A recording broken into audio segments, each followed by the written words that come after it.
ओम अरहं सुगुरु शरणं विघ्नहरणं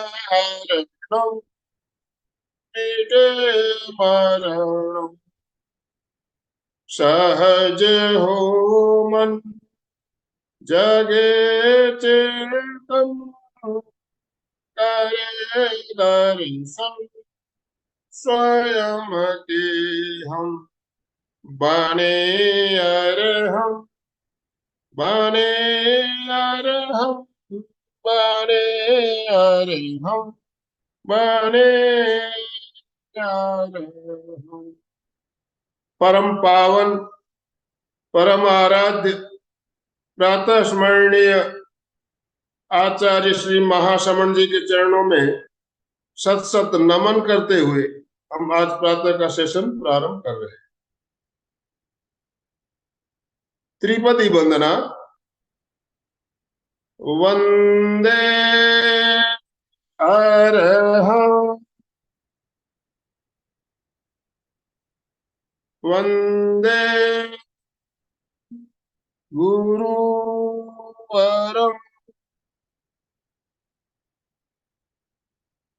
वंदे सत्यम।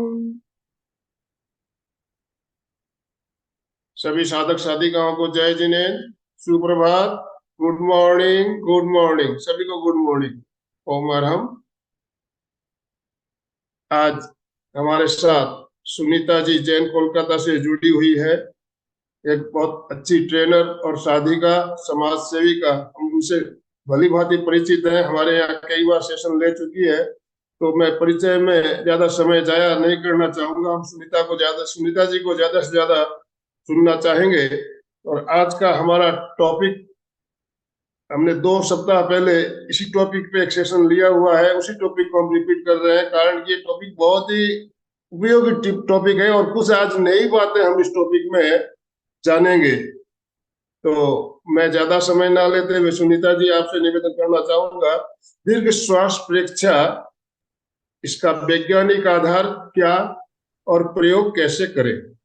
तो मैं सुनीता जी आपसे निवेदन करूंगा, आप आज का सेशन प्रारंभ करें। ओम अरहम। ओम अरहम। ओम अरहम। वंदे गुरुवरम वंदे गुरुवरम वंदे गुरु।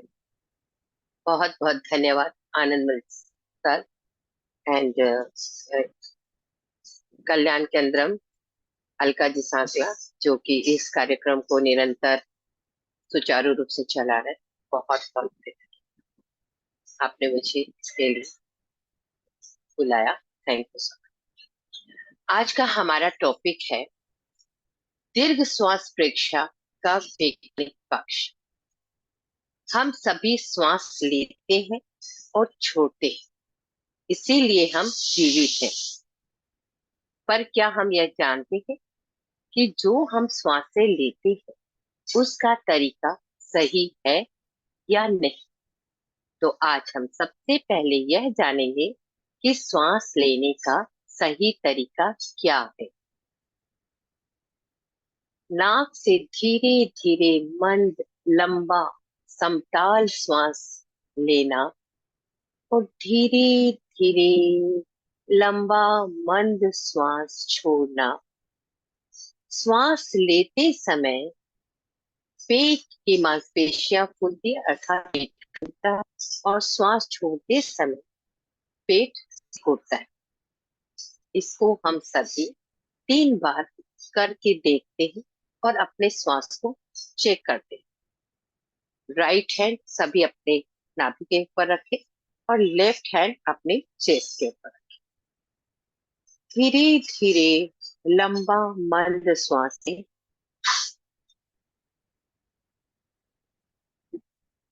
धीरे धीरे लंबा श्वास छोड़ें।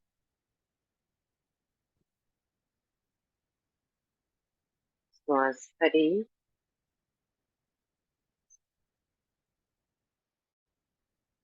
श्वास छोड़ें। श्वास भरें, छोड़ें। तो आप यह महसूस किया होगा जब आप ले रहे हैं तो पेट है और पेट सिकुड़ता है। हमारी डायफ्राम मसल, हमारी इंकोस्टल मसल और हमारी कोर बोन, ये तीन के संयुक्त रूप से संचालित होने के स्वरूप यह प्रक्रिया होती है। जब हम श्वास ले हैं तो हमारा डायफ्राम नीचे की तरफ खसकता है, जिससे फेफड़ों को हवा कर फूलने का मिलता है और डायफ्राम नीचे घसकने की वजह से पेट फूल जाता है।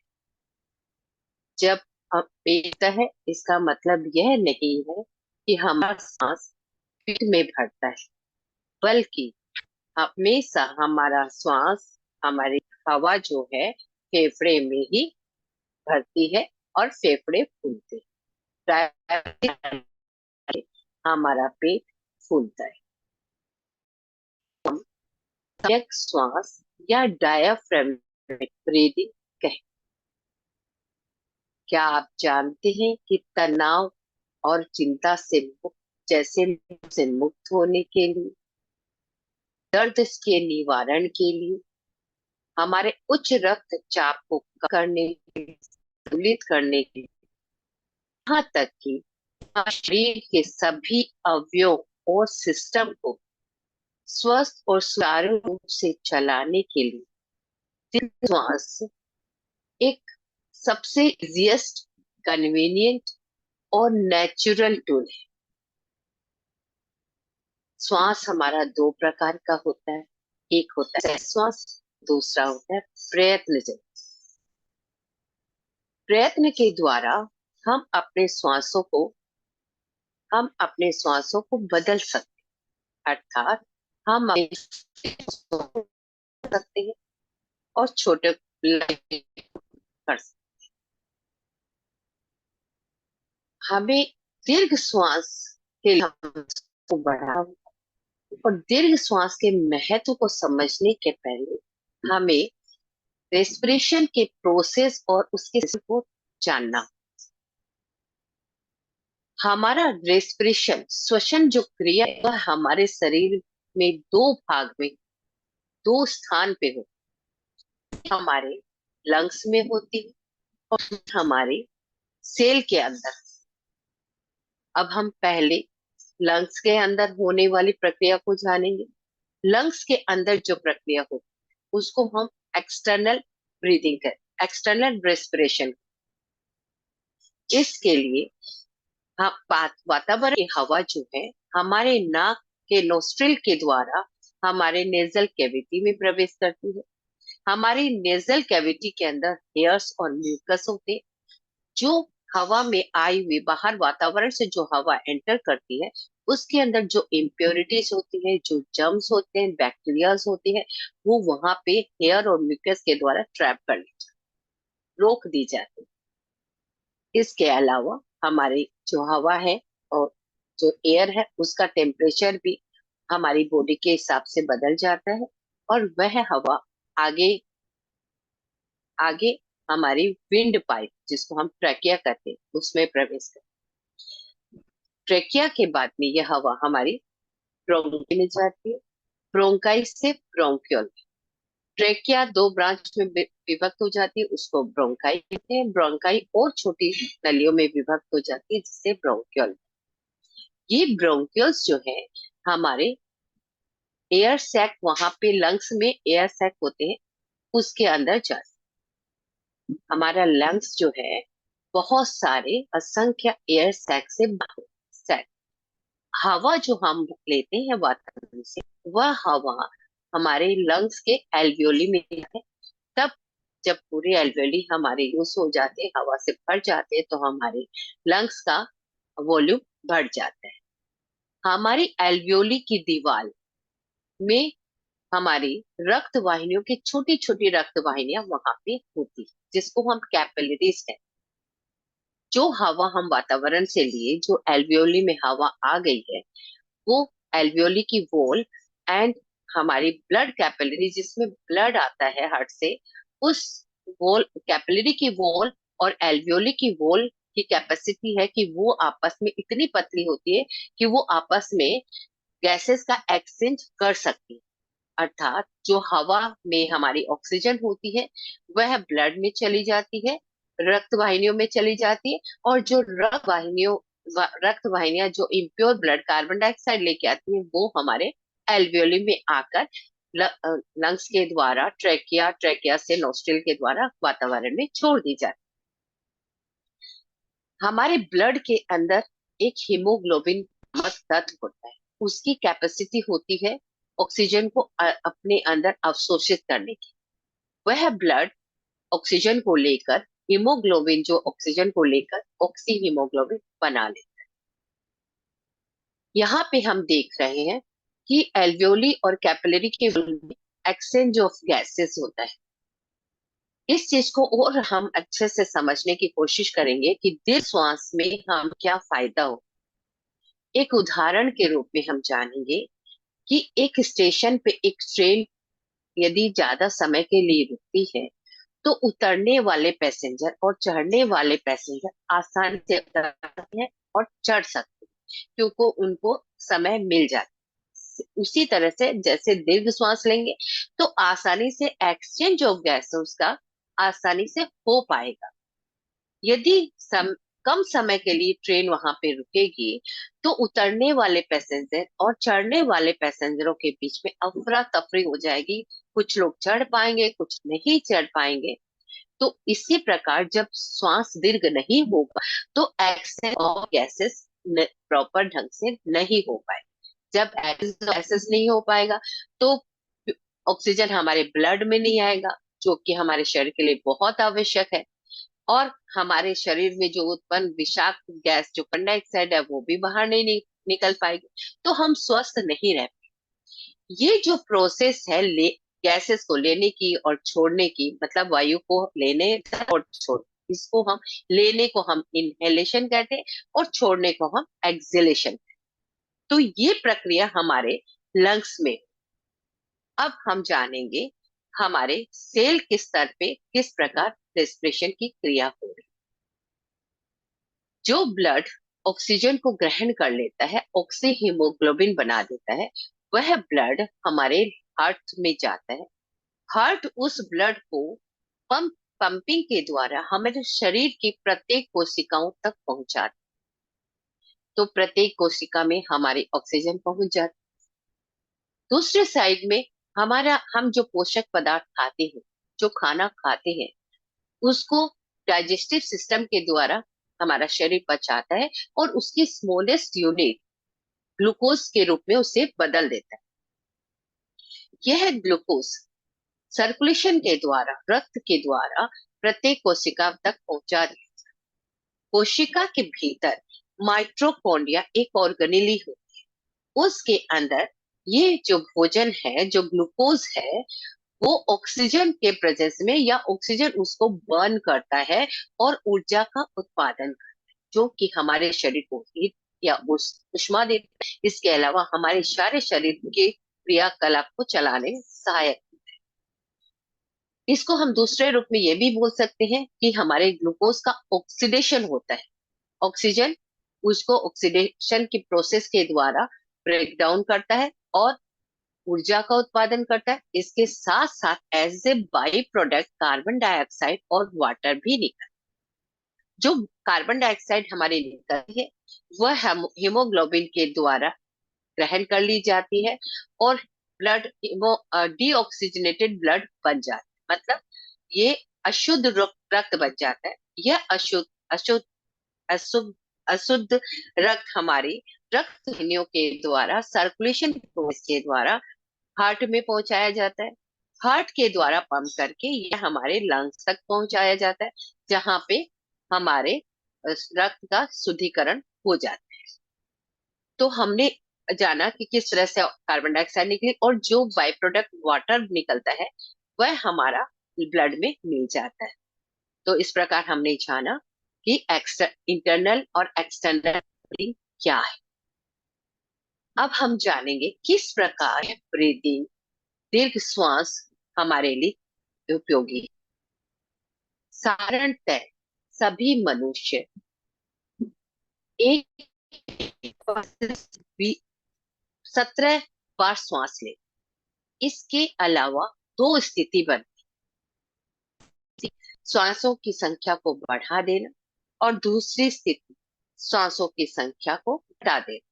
तो में हम इसको जानेंगे कि श्वासों की संख्या को बढ़ा देना अर्थात श्वासों को छोटा कर देना। दूसरी स्थिति में श्वासों की संख्या को कम करना अर्थात श्वासों को लंबा कर देना। जो लोग साधना रत नहीं रहते वे उस दिशा में प्रस्थान करते हैं जहां पे उनकी सांसों की संख्या बढ़ जाती, उनके श्वास छोटे हो जाते।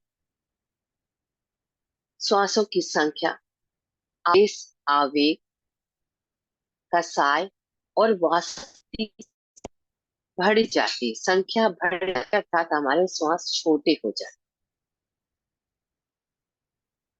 जो साधना करते हैं उनके श्वास छोटे हो जाते हैं और उनमें उत्तेजना, आवेग, वासना की तृप्ति ये सब बहुत ज्यादा बढ़ जाती है। 15-17 बढ़कर 30-40 कभी कभी 50 और 60 तक पहुंच जाती। तो हमने इनहेलेशन और एक्सहेलेशन देखा है और इस तरह से एक्सटर्नल रेस्पिरेशन को हमने जाना और मैकेनिज्म को भी हमने देखा किस तरह से एयर अंदर जा रही है, डायफ्राम नीचे होता है और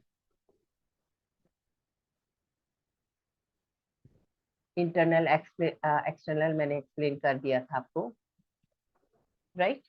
अच्छा, अब हम जानेंगे प्रेक्षा ध्यान करने वाला साधक अपने प्रयत्न के द्वारा श्वासों को दीर्घ कर लेता है। श्वासों को दीर्घ करने से मन शांत हो जाता है, आवेश आवेग शांत हो जाते हैं। तो हम प्रयत्न के द्वारा सांसों को दीर्घ कर सकते हैं। अब हम जानेंगे कि हमारी श्वासों का संबंध हमारी मस्तिष्क की तरंगों के साथ किस प्रकार है। हमारी मस्तिष्क की तरंगे और श्वासों के साथ एक संबंध है। यह हमारे तरंगे हमारे मानसिक और शारीरिक स्वास्थ्य को के बारे में जानकारी देता है। हम इस तरंगों को, ब्रेन वेव्स को हम EEG अर्थात इलेक्ट्रोएन्सेफेलोग्राम के द्वारा माप सकते हैं। यह हमारे मस्तिष्क के विभिन्न भागों में होने वाली गतिविधियों को दर्शाता है। दीर्घ श्वास के द्वारा हम हमारी वेव्स की, ब्रेन वेव्स को बदल सकते हैं, उनमें स्थिरता ला सकते हैं। हम दीर्घ श्वास के द्वारा हमारे जो वेव्स को बदलते हैं, हमारे लिए अल्फा वेव्स जो है बहुत ही उपयोगी है, जो हमें शांत, स्थिर और एकाग्र रखती है। तो हम दीर्घ श्वास के द्वारा अल्फा रेस को प्रोड्यूस कर सकते हैं, उसे हमारे मस्तिष्क में बनाए रख सकते हैं।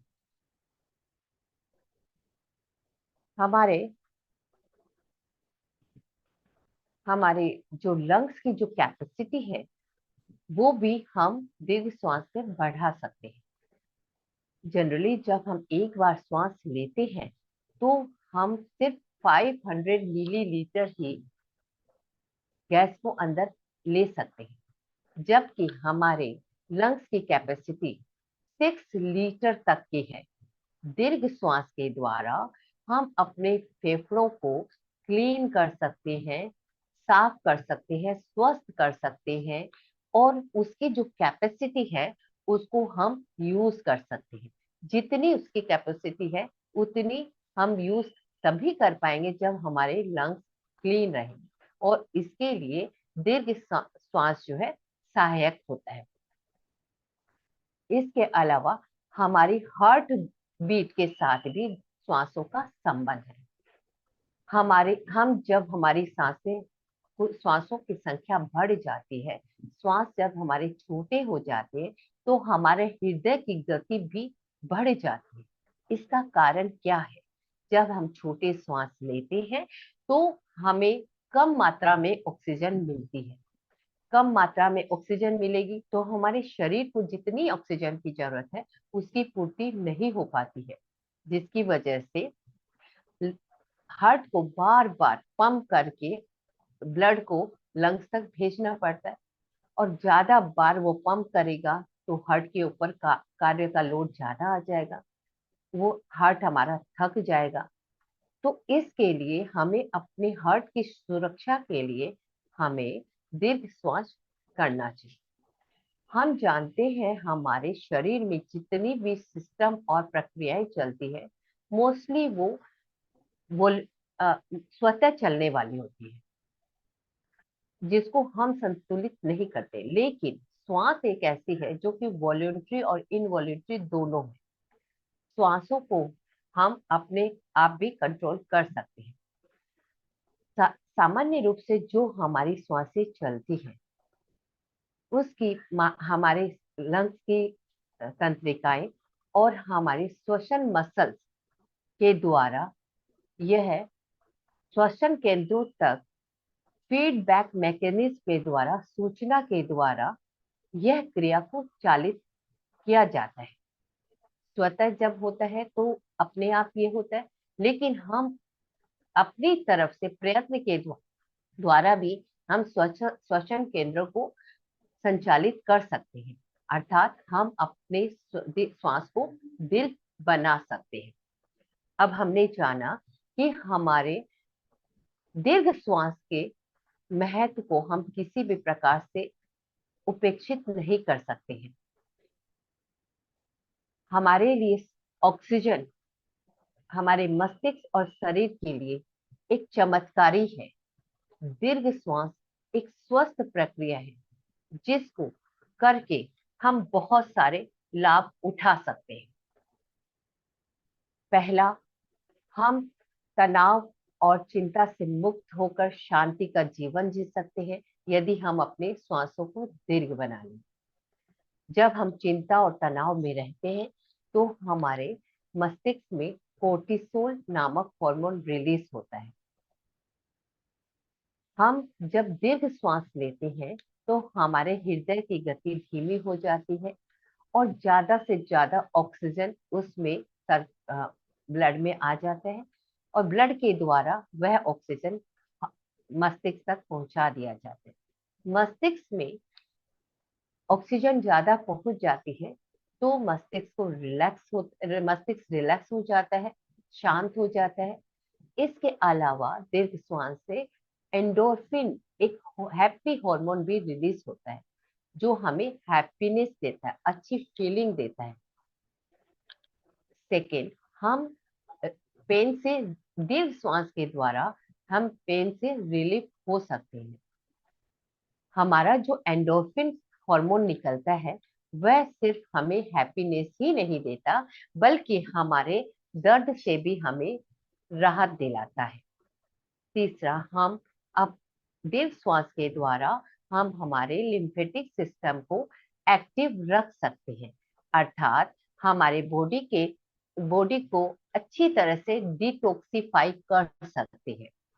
हमारे शरीर में जो रेस्पिरेशन की प्रक्रिया होती है उसमें जो कार्बन डाइऑक्साइड जो निकलती है, विषाक्त गैस जिसे हमें बाहर निकालना होता है, हम इसको दीर्घ श्वास के द्वारा बाहर निकाल सकते हैं। हमारा लिम्फेटिक सिस्टम एक्टिव रहता है।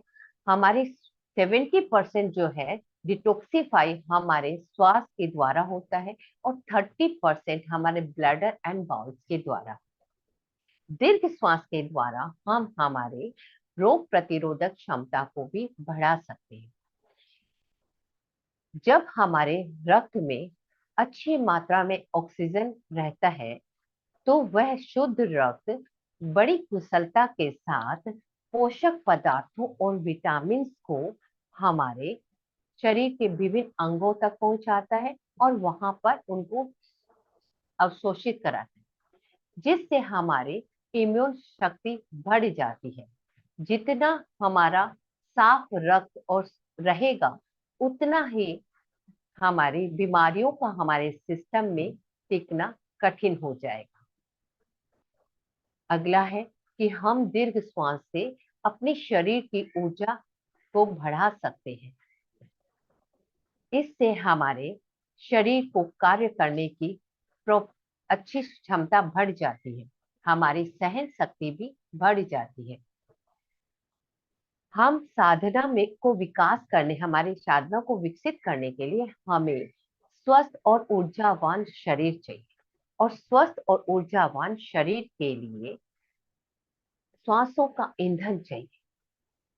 जितना सशक्त श्वासों का ईंधन होगा, उतना ही हमारा शरीर ऊर्जावान होगा, और जितना शरीर ऊर्जावान शक्तिशाली होगा, उतना ही हम ध्यान में या हमारे इसमें साधना में हम सफल हो पाएंगे। तो हमें साधना में आगे बढ़ने के लिए, शरीर को स्वस्थ रखने के लिए, ऊर्जावान रखने के लिए श्वासों का ईंधन सशक्त करना होगा, और उसके ईंधन को सशक्त करना अर्थात हमें दीर्घ श्वास करने होंगे। दीर्घ श्वास के द्वारा हम हमारे ब्लड प्रेशर को भी कम कर सकते हैं। जब दीर्घ श्वास होता है तो हमारी मांसपेशियां शिथिल होती है, जिससे हमारी रक्त वाहिनियों की जो रक्त वाहिनियां जो है एक्सपेंड करती है, और ब्लड का फ्लो आसानी से हो जाता है। दीर्घ श्वास से हम अपने मेटाबॉलिज्म को भी इम्प्रूव कर सकते हैं। जितना स्वस्थ हमारा ब्लड रहेगा या जितना ऑक्सीजन हमारे ब्लड में रहेगी, वह हमारे सारे सिस्टम को उतना ही कार्यशील बनाए रखेगा। तो हमारा डाइजेस्टिव सिस्टम भी इससे इम्प्रूव होता है। इसके अलावा हम जब दीर्घ श्वास लेते हैं तो हमारी रीढ़ की हड्डी सीधी होती है, और हमारा पोस्चर भी उससे बढ़ जाता है, पोस्चर सही हो जाता है। अब आप समझेंगे, सुनीता जी ने इतनी सारी बातें तो बता दी, लेकिन हम कैसे करें इसको? तो मैं ये कहना चाहूंगी आप सभी से, जीवन है तो हम है, और श्वास है तो जीवन है, और जीवन है तो श्वास है। तो हमें श्वासों की तरफ विशेष ध्यान रखना होगा, उसे दीर्घ बनाना होगा, और हमें उसे सम्यक बनाना होगा। इसके लिए हमें अपने योगा सेशन में ऐसे योगासन को लेने चाहिए जिससे हम अपने श्वासों की को दीर्घ बना सकें, श्वासों की प्रक्रिया को सम्यक बना सकें। हम समताल श्वास कर सकते हैं, हम महाप्राण ध्वनि कर सकते हैं, अनुलोम विलोम कर सकते हैं। इसके अलावा ऐसे आसन हमें सिलेक्ट करने चाहिए जिससे हमारे श्वास संतुलित बने।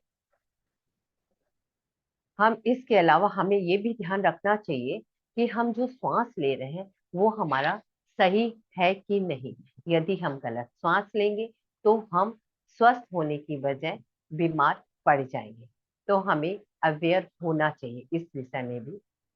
इसके अलावा हम कह सकते हैं, समय तो है नहीं, इतना सब कुछ आपने बता दिया, लेकिन यदि हम हमारी दिनचर्या में, हमारे डेली की शेड्यूल में यदि कुछ कुछ समय पर अवेयरनेस ले ले कि इस समय हम कुछ क्षण के लिए दीर्घ श्वास करेंगे, तो उससे हम अपने श्वासों को दीर्घ बना पाएंगे।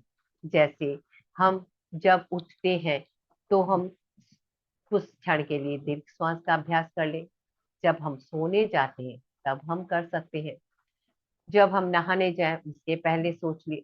तो जो हमारी रूटीन है कि ये काम हमारा फिक्स है, तो उसके कुछ क्षण क्षण पहले हम यदि अभ्यास करें दीर्घ श्वास का, तो हमारा ये अभ्यास हमारी रेगुलर रूटीन में बन जाएगा, और हमारा धीरे धीरे श्वास हमारा दीर्घ हो जाएगा। श्वास, गुरुदेव ने कहा था, स्वर्ग में हम जाए या न जाए, किंतु अनुप्रेक्षा और लेशा ध्यान कायो सर, ध्यान कायो सर, श्वास प्रेक्षा से धरा पर उतर आए स्वर, उतर आए स्वर। तो अपने जीवन में सभी श्वासों का ख्याल रखें और उसे सम्यक दीर्घ बनाने का प्रयास करें। ओम आय। अभी हम प्रयोग की तरफ जाएंगे। अब हम सभी प्रयोग के लिए तैयार हो जाए। आज हम करेंगे दीर्घ श्वास प्रेक्षण। सभी ध्यान के लिए तैयार हो जाए।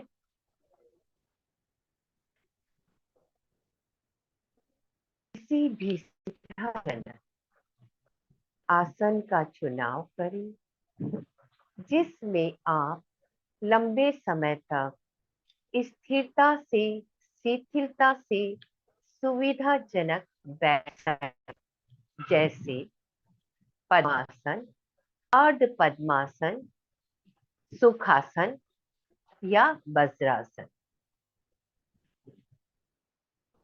आंखों को बिना दबाव के बंद करें। मुद्रा ध्यान मुद्रा जिसमें हाथों की तर्जनी अंगुली और अंगूठे को मिलाएंगे। शेष 3 अंगुलियां आकाश की तरफ खुली रहेगी और हथेलियों को घुटने पर स्थापित करें, या फिर वीतराग मुद्रा। बाईं हथेली दाईं हथेली पर नाभि के पास स्थापित करें। हम पहले 9 बार महाप्राण ध्वनि करें। इसके लिए सभी श्वास भरें, श्वास छोड़ते हुए भंवरे का गुंजन करें।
संपिखई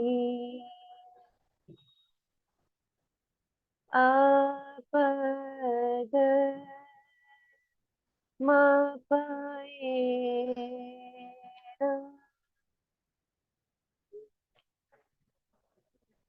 संपिखई अपद मपयेर।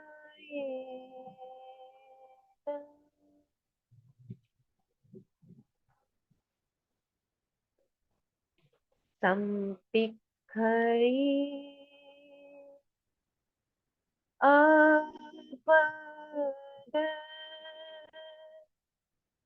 मपय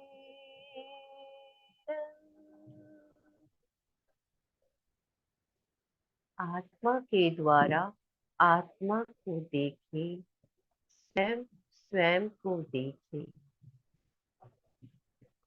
ध्यान का संकल्प। मैं चित्त शुद्धि के लिए प्रेक्षा ध्यान का प्रयोग कर रही हूँ। मैं चित्त शुद्धि के लिए प्रेक्षा ध्यान का प्रयोग कर रही हूँ। मैं चित्त शुद्धि के लिए प्रेक्षा ध्यान का प्रयोग कर रही हूँ। ध्यान का पहला चरण कायोसत, शिथिलीकरण की प्रक्रिया। शरीर को स्थिर और शिथिल करें। प्रतिमा की भांति शरीर को अडोल बनाएं। हलन चलन ना करें। बिल्कुल स्थिरता।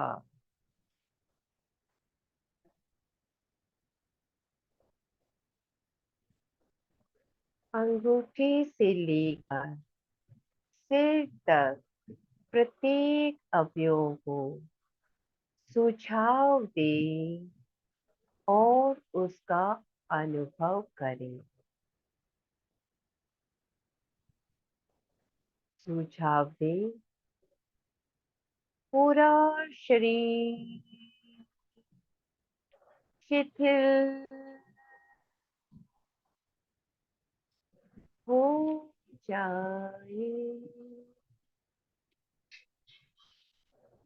शिथिल हो जाए।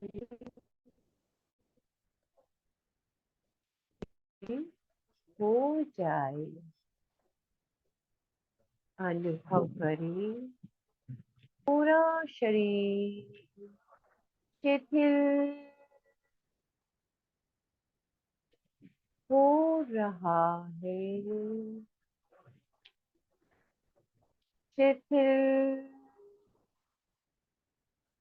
हो रहा है। शिथिल हो रहा है। अनुभव करें। पूरा शरीर शिथिल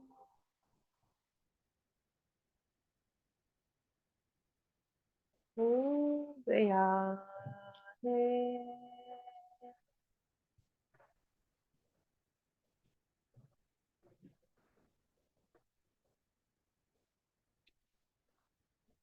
शिथिल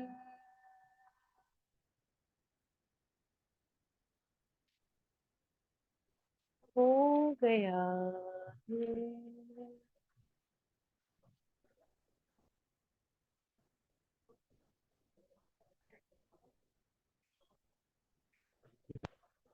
शिथिल हो गया है।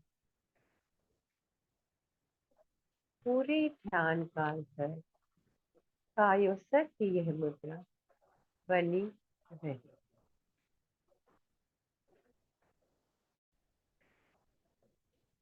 ध्यान का अगला चरण दिव्य श्वास प्रेक्षण।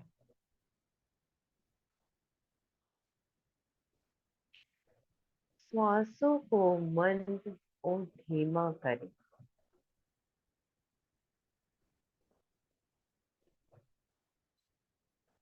धीरे धीरे लंबा श्वास लें। धीरे धीरे लंबा श्वास छोड़ें।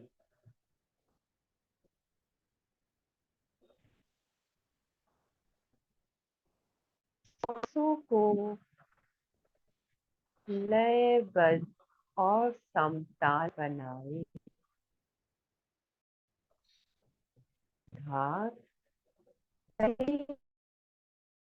श्वास लेने और छोड़ने जितना समय लगे प्रत्येक बार श्वास लेने और छोड़ने में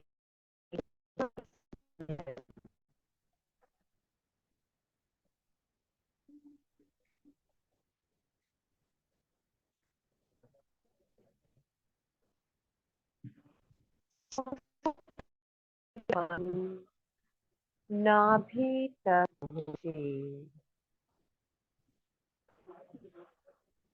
श्वास लेते समय पेट की मांसपेशियां फूल है। श्वास छोड़ते हैं पेट की मांसपेशियां सिकुड़ती है।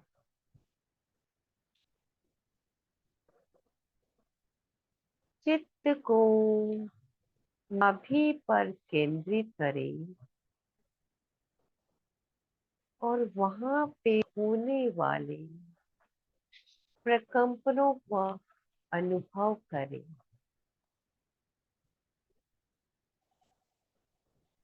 पेट के फूलने और सिकुड़ने का अनुभव करें।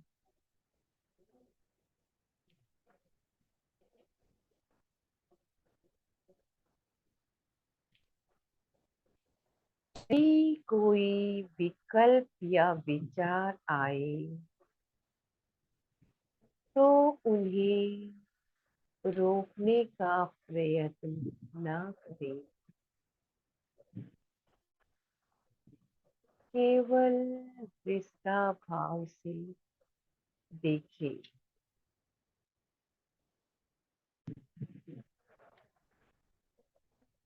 या फिर बीच बीच में श्वास संयम का अभ्यास करें। अर्थात श्वास को बीच बीच में रोके। श्वास बाहर है तो बाहर रोक दे, भीतर है तो भीतर रोक दे।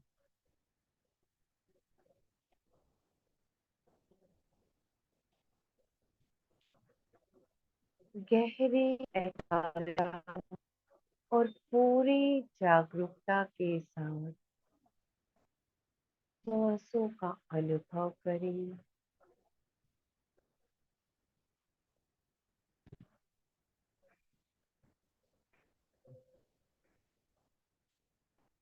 दीर्घ श्वास करें।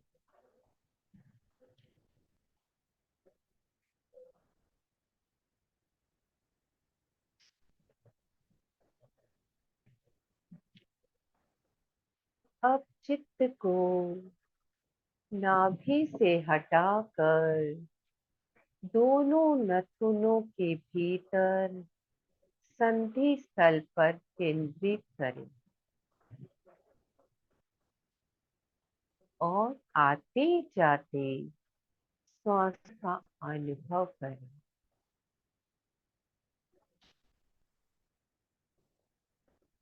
प्रत्येक श्वास जानते हुए लें और जानते हुए छोड़ें।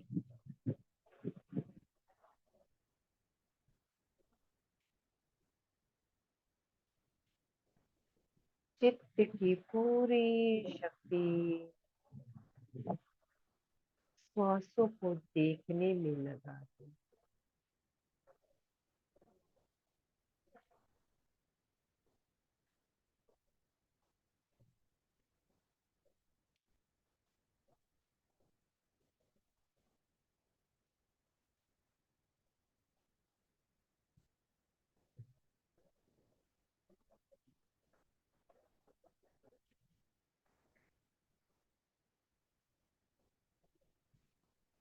पूरी जागरूकता से सांसों को दीजिए।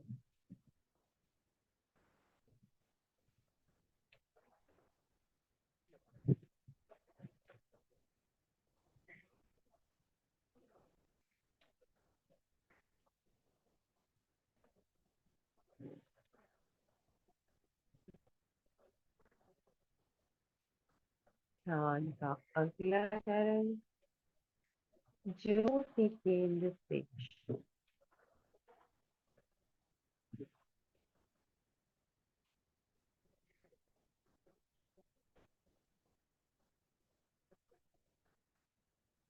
ललाट के मध्य ज्योति केंद्र अनुभव करें। आकाश में पूर्णिमा का चांद उदित हो रहा है। उसकी श्वेत चमकीली किरणें ज्योति केंद्र पर गिर रही है।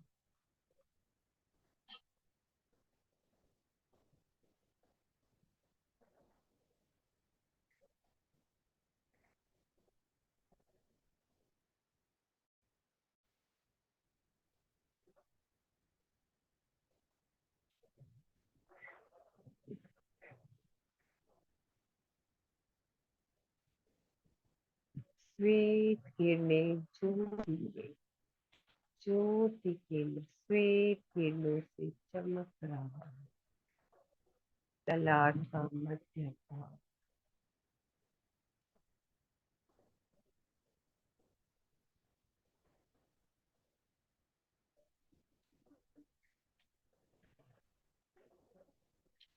चित्त को पूरे ललाट पर फैला दे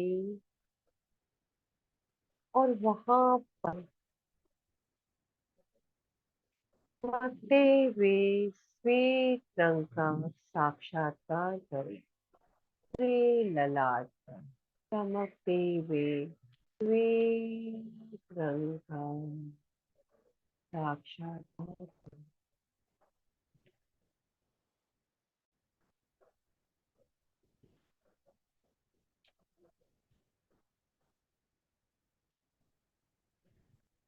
अनुभव करें। पूरा ललाट श्वेत रंग के परमाणु से भर रहा है।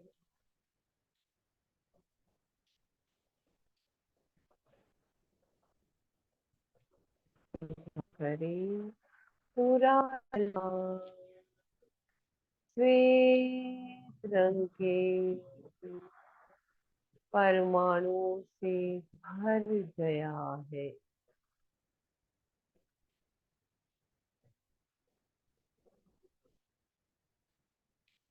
अपूर्व आनंद और शांति का आनंद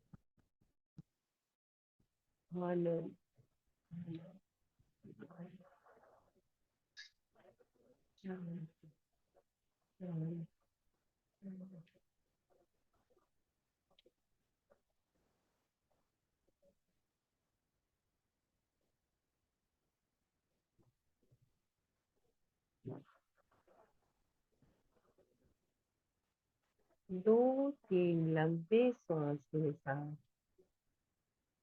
ध्यान संपन्न कर। ध्येय सूत्र अपना सच में से जा में तिन हुए सुख पाए। अपना सच में से जा में तिन हुए सिखाए। अपना सच में से जा में तिन हुए सुख पाए। स्वयं सत्य खोजे सबके साथ मैत्री करें। आहंसु विद्या चरणं पमोकं आहं सुबीजं चरणं पवनं आहं सुबीजं चरणं पवनं। दुख मुक्ति के लिए विद्या और आचार का अनुशीलन करें। दोनों हाथों को आनंद केंद्र पर जोड़ें। शरण सूत्र का एक बार उच्चारण करेंगे। अर्हन्ते शरणं कवचामि सिद्धे शरणं कवचामि साहो शरणं कवचामि केवलीपनन्तं धम्मं शरणं कवचामि। सत्य को वंदना करेंगे। सभी वंदनासन मुद्रा में आ जाए। वंदे सत्यम वंदे सत्यम वंदे सत्यम। दोनों हाथों को आंखों पर रखें।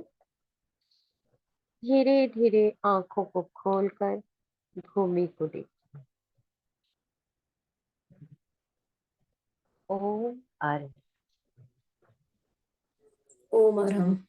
बहुत सुंदर सुनीता जी, बहुत सुंदर जानकारी। सही में जो आपने ट्रेन का उदाहरण दिया, सही में वैसे ही है हमारे श्वास के बारे में भी। बहुत सुंदर। अभी मैं सबको अनम्यूट ऑप्शन देती हूँ, किसी को भी बोलना हो बोलो। तो आप अपनी प्रतिक्रिया और अगर क्वेश्चन हो तो क्वेश्चन भी बोल सकते हो, पूछ सकते हो। जय जिनेन्द्र। जय।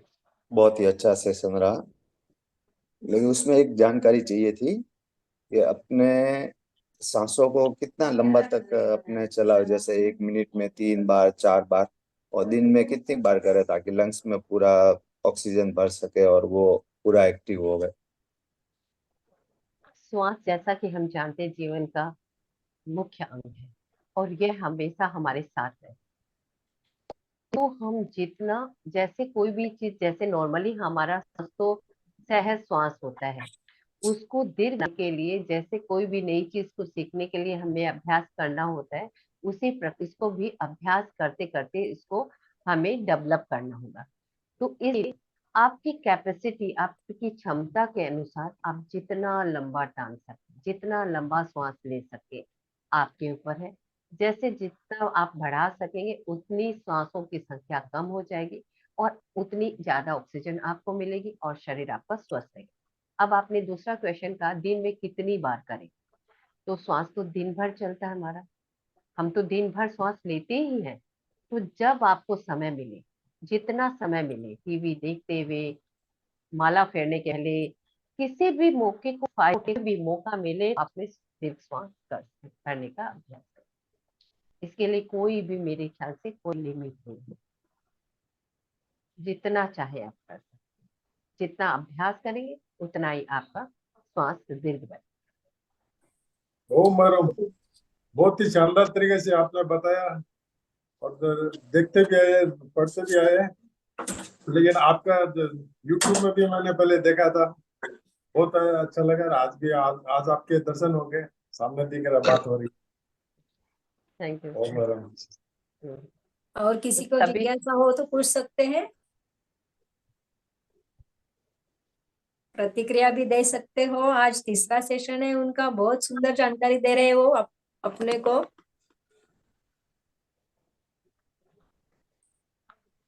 चलो सुनीता जी, किसी की कोई जिज्ञासा नहीं है, हम समापन की ओर चलते हैं। बहुत जी, बहुत धन्यवाद बिल्कुल। आपका क्लासेस और कल्याण केंद्र की तरफ से। आपका दोनों भी बहुत बहुत आभार। आनंद केंद्र पर जुड़े हुए, मेरुदंड सीधा, आंखें कोमलता से बंद करते हुए, मैं चैतन्यमय, मैं आनंदमय, मैं शक्तिमय, मेरे भीतर अनंत चैतन्य का, अनंत आनंद का, अनंत शक्ति का साक्षात्कार रहा है। इसका साक्षात्कार करना ही मेरे जीवन का परम लक्ष्य है। बल भावना, हमारा आज का दिन मंगलमय हो, आनंदमय हो, शांतिमय हो। इन शुभ भावनाओं के साथ ओम शांति शांति शांति। कृतज्ञों में हम सब गुरुदेव के आभारी, गुरुदेव के प्रति आभार। कृतज्ञों में हम सब गुरुदेव सब के कुछ प्रति गुरुदेव के आभारी प्रति। है। कृतज्ञों में हम सब आपके आभारी है। एमपीके क्लासेस और कल्याण हम भी आप कुंज सभी के बहुत आभारी है। सभी का बहुत बहुत धन्यवाद। जुड़े हुए भाई बहन का सभी का बहुत बहुत धन्यवाद। जय जिनेन्द्र सभी को। जय सुनीता जी, जय जिनेन्द्र। जय जिनेन्द्र, आप सभी का बहुत बहुत आभार। Thank you. क्लास को यही विराम करते हैं। जय जिनेन्द्र।